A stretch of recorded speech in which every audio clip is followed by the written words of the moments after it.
اعوذ باللہ من الشیطان الرجیم بسم اللہ الرحمن الرحیم یا ایھا الذین آمنوا لا تتخذوا الذین اتخذوا دینکم ہزوا ولعبا من الذین اوتوا الکتاب من قبلکم والکفار اولیاء۔ پھر بات آ رہی ہے، اہل ایمان مت بناؤ ان لوگوں کو کہ جنہوں نے تمہارے دین کو ہنسی اور کھیل بنا رکھا ہے، ان لوگوں میں سے بھی کہ جنہیں کتاب دی گئی تھی تم سے پہلے، اور دوسرے کافروں سے بھی کسی کو اپنا ولی اور دوست مت بناؤ، نہ مشرکین میں سے نہ اہل کتاب میں سے۔ واتقوا اللہ ان کنتم مؤمنین، اور اللہ کا تقوی اختیار کرو اگر تم مومن ہو۔ وَإِذَا نَادَيْتُمْ إِلَى الصَّلَاةِ اتَّخَذُوهَا هُزُوًا وَلَعِبًا، جب تم نماز کے لیے پکارتے ہو، اذان دیتے ہو، تو یہ لوگ اس کا مذاق اڑاتے ہیں، نقلیں کرتے ہیں۔ ذَلِكَ بِأَنَّهُمْ قَوْمٌ لَا يَعْقِلُونَ، یہ اس لیے کہ یہ وہ لوگ ہیں کہ جو عقل سے عاری ہیں۔ قُلْ يَا أَهْلَ الْكِتَابِ، ان سے کہیے اے نبی کہ اے کتاب والو، هَلْ تَنْقِمُونَ مِنَّا، آخر تمہیں کیا ضد ہو گئی ہے ہم سے، کس بات کا انتقام ہم سے لے رہے ہو؟ الا ان آمنا باللہ، سوائے اس بات کے کہ ہم ایمان لائے اللہ پر، وما انزل الینا، اور اس پر جو ہم پر نازل کیا گیا، وما انزل من قبل، اور اس پر بھی جو پہلے نازل کیا، وان اکثرکم فاسقون، واقعہ یہ ہے کہ تمہاری اکثریت جو ہے اب نافرمانوں پر اور ناہنجاروں پر مشتمل ہو چکی ہے۔ قل هل انبئکم بشر من ذلک، کہیے کہ کیا میں تمہیں بتاؤں، یہ جو تم مذاق اڑا رہے ہو اور تماشا کر رہے ہو اور استہزاء کر رہے ہو، اس سے زیادہ بری بات کیا ہے؟ مثوبۃ عند اللہ، سزا ہوگی اللہ کی طرف سے، اور وہ سزا کیسی کیسی ہوگی؟ من لعنہ اللہ، جس کو اللہ لعنت فرما دے، وغضب علیہ، اور اس پر غضبناک ہو جائے، وجعل منہم القردۃ والخنازیر، اور جس میں سے کہ پھر وہ بنا دے بندر اور خنزیر، وعبد الطاغوت، اور جنہوں نے بندگی کی شیطان کی، اولئک شر مکانا واضل عن سواء السبیل، یہ سب کے سب جو ہیں بہت دور کے درجے میں ہیں، بہت برے مقام میں ہیں، اور بہت دور چلے گئے ہیں، بہت ہی زیادہ بھٹکے ہوئے ہیں سواء السبیل سے۔ وَإِذَا جَاءَكُمْ قَالُوا آمَنَّا، اور جب وہ تمہارے پاس آتے کہتے ہم ایمان لے آئے، وَقَدْ دَخَلُوا بِالْكُفْرِ وَهُمْ قَدْ خَرَجُوا بِهِ، حالانکہ وہ داخل بھی ہوئے تھے کفر کے ساتھ اور نکلے بھی ہیں کفر کے ساتھ۔ میرے نزدیک یہ اشارہ ہو رہا ہے انہی لوگوں کی طرف جن کا ذکر سورہ آل عمران میں ہے، جنہوں نے فیصلہ کیا تھا کہ صبح کو ایمان لاؤ، شام کو کافر ہو جاؤ، تو وہ داخل بھی ہوئے ہیں تو کفر کے ساتھ، نکلے بھی ہیں تو کفر کے ساتھ۔ وہ داخل ایک لمحے کے لیے بھی انہیں ایمان کی کوئی حلاوت نصیب ہوئی ہی نہیں، شعوری طور پر یہ فیصلہ کر کے کہ رہنا تو ہمیں اپنے ہی دین پر ہے، لیکن دھوکے کی خاطر اور اسلام کی اور اس دین کی جو ساکھ بن گئی ہے، اس ساکھ کو نقصان پہنچانے کی خاطر ہم یہ سازش کر رہے ہیں۔ وَإِذَا جَاءُوكُمْ قَالُوا آمَنَّا وَقَدْ دَخَلُوا بِالْكُفْرِ وَهُمْ قَدْ خَرَجُوا بِهِ وَاللَّهُ أَعْلَمُ بِمَا كَانُوا يَكْتُمُونَ، اور اللہ خوب جانتا ہے، خوب زیادہ واقف ہے جو وہ چھپائے ہوئے تھے۔ وَتَرَىٰ كَثِيرًا مِّنْهُمْ يُسَارِعُونَ فِي الْإِثْمِ، اور تم دیکھو گے ان میں سے بہت سو کو کہ بہت بھاگ دوڑ کرتے ہیں گناہ کے کاموں میں، والعدوان، اور ظلم کے کاموں میں، وَأَكْلِهِمُ السُّحْتَ، اور حرام کے کھانے پر، لَبِئْسَ مَا كَانُوا يَعْمَلُونَ، بہت ہی برا ہے وہ عمل جو یہ کر رہے ہیں۔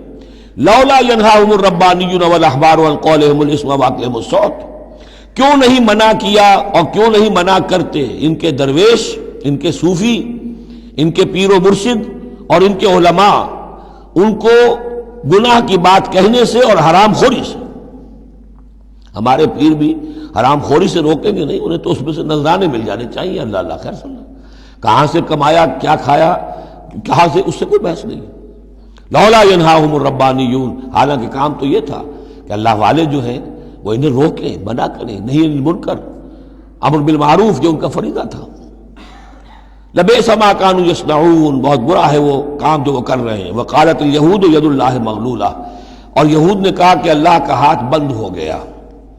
مطلب یہ کہ ایک تو اس کا مفہوم یہ ہے کہ اللہ کی رحمت جو تھی ہمارے لیے وہ ختم ہو گئی، اس لیے کہ یہ رحمت جو تھی نبوت کی ہمارے لیے تھی، مختص تھی، اور یہ اب یہ ہاتھ جو ہے یہ دست رحمت اللہ کا ہماری طرف سے بند ہو گیا۔ یا یہ ہے کہ جیسے مذاق اڑایا کرتے تھے کہ اللہ جو ہے جب قرض حسنہ مانگتا ہے اس کا مطلب ہے اللہ فقیر ہے ونحن اغنیاء۔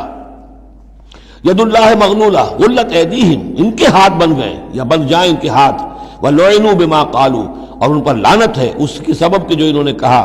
بل یداہ مبسوطتان، اللہ کے دونوں ہاتھ تو کھلے ہوئے ہیں، ینفق کیف یشاء، وہ جیسے چاہتا ہے خرچ کرتا ہے۔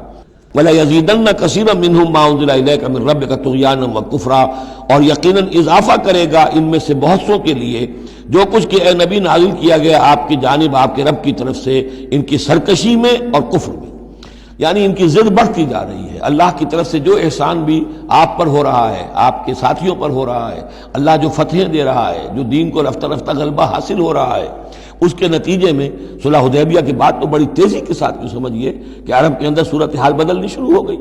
اب اس سے یہ کہ بجائے اس کے کہ اب بھی سمجھ لیتے کہ حق کیا ہے اور یکسو ہو کر اس کا ساتھ دیتے، اب ان کے اندر وہ جلن جو ہے اور حسد کی آگ بڑھتی جا رہی ہے۔ وَأَلْقَيْنَا بَيْنَهُمُ الْعَدَاوَةَ وَالْبَغْضَاءَ إِلَى يَوْمِ الْقِيَامَةِ، اور ہم نے ان کے مابین قیامت تک کے لیے دشمنی اور بغض ڈال دیا ہے۔ کلما اوقدوا نارا للحرب، جب بھی کبھی یہ آگ روشن کرتے ہیں جنگ کے لیے، سازشیں یہ کرتے تھے۔ یہ ساری جنگیں جو ہیں، خاص طور پہ غزوہ احزاب جو ہے، وہ تو سب یہ یہودیوں کی سازش کے نتیجے میں ہوئی ہے۔ لہذا یہ سب کو ادھر ادھر جا کر سفارتیں بھیج کر لوگوں کو جمع کرتے تھے، تم آؤ باہر سے حملہ کرو، ہم اندر سے جو ہے تمہاری مدد کریں گے۔ تو یہ گویا کہ آگ بھڑکاتے رہتے ہیں جنگ کی۔ کلما اوقدوا نارا للحرب، جب کبھی بھی وہ کوئی آگ روشن کرتے ہیں آگ کی جنگ کی، اطفا اللہ تعالیٰ اس کو بجھا دیتا ہے۔ وَيَسْعَوْنَ فِي الْأَرْضِ فَسَادًا، اور پھر بھی یہ زمین میں فساد بچانے کے لیے بھاگ دوڑ کرتے رہتے ہیں۔ وَاللَّهُ لَا يُحِبُّ الْمُفْسِدِينَ، اور اللہ ایسے مفسدوں کو پسند نہیں کرتا۔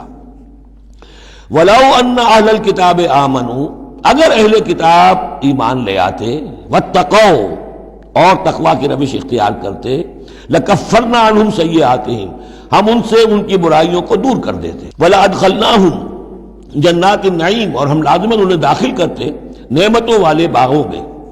وَلَوْ أَنَّهُمْ، اب یہ آیت ذرا نوٹ کیجئے اس لیے کہ یہاں پر اپنے آپ کو بھی رکھ کر سوچئے گا۔ وَلَوْ أَنَّهُمْ أَقَامُوا التَّوْرَاةَ وَالْإِنْجِيلَ وَمَا أُنزِلَ إِلَيْهِم مِّن رَّبِّهِمْ لَأَكَلُوا مِن فَوْقِهِمْ وَمِن تَحْتِ أَرْجُلِهِمْ، اگر انہوں نے قائم کیا ہوتا تورات کو اور انجیل کو اور جو کچھ کہ نازل کیا گیا ان کی طرف، ان کے رب کی طرف سے، یہ کھاتے اپنے اوپر سے بھی اور اپنے قدموں کے نیچے سے بھی۔ یعنی ہم نے تورات دی تھی تو اس لیے دی تھی کہ ایک تو رکوع آ چکا، 7واں رکوع، کہ وہ فیصلے سارے کیے جائیں تورات کے مطابق۔ اس سے اگلی بات کیا ہے؟ تورات کے نظام کو قائم کرو۔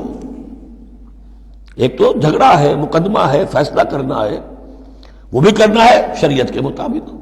ایک یہ کہ قائم کرنا ہے پورے اس نظام کو جو تورات نے دیا ہے، پورے اس نظام کو جو قرآن نے دیا ہے، اس کو قائم کرنا ہے۔ اگر انہوں نے قائم کیا ہوتا، وَلَوْ أَنَّهُمْ أَقَامُوا التَّوْرَاةَ وَالْإِنْجِيلَ وَمَا أُنزِلَ إِلَيْهِم مِّن رَّبِّهِمْ، اگر انہوں نے قائم کیا ہوتا تورات کو اور انجیل کو اور جو کچھ کہ نازل کیا گیا ان کی طرف، ان کے رب کی طرف سے، لَأَكَلُوا مِن فَوْقِهِمْ، یعنی اللہ کی نعمتوں کی بارش ہوتی ان کے اوپر سے بھی، اور اللہ تعالیٰ کی نعمتوں کے دھارے پھوٹتے ان کے قدموں کے نیچے سے بھی، چشمے پھوٹتے۔ من فوقہم ومن تحت ارجلہم منہم امۃ مقتصدہ، ان میں ہے کچھ لوگ، تھوڑے لوگ ہیں جو سیدھی راہ پر ہیں، درمیانی راہ پر ہیں۔ وکثیر منہم ساء ما یعملون، لیکن یہ کہ اکثر جو ہیں ان میں سے وہ لوگ ہیں کہ جو بہت ہی بری حرکتیں کر رہے ہیں، غلط عمل ہے اور ان کا رویہ نہایت غلط ہے۔ صدق اللہ العظیم۔